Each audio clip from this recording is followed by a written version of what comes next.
तुम्ही आता 10वीला आहात, 10वी पास झाल्यानंतर तुम्हाला प्रश्न पडेल की आता काय करायचं.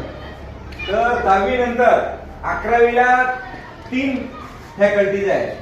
11वी आर्ट, कॉमर्स, सायन्स. मग तुम्हाला आर्टला जायचं का सायन्सला जायचं का मग कॉमर्सला जायचं हे तुम्हाला तुमच्या टक्केवारीनुसार ठरतं.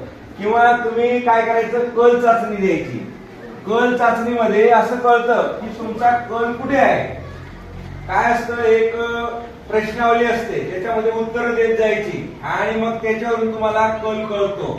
तुम्ही जसजशी प्रश्नांची उत्तर देतात तसं तुमचा कल कळतो की तुम्हाला डॉक्टर व्हायचं का इंजिनियर व्हायचं का कारपेंटर व्हायचं हे ते कल चाचणीवरून ठरतं. समजा तुम्हाला जास्त मार्क मिळाले तर मग तुम्ही सायन्सला जायचं, त्याच्यापेक्षा थोडे कमी मिळाले तर मग कॉमर्सला जायचं, किंवा मग तुम्हाला आर्ट याच्यामध्ये आवड असेल तर मग आर्ट मध्ये जायचं. तर अशा प्रकारे तुम्ही तुमचं कॅरियर निवडू शकता.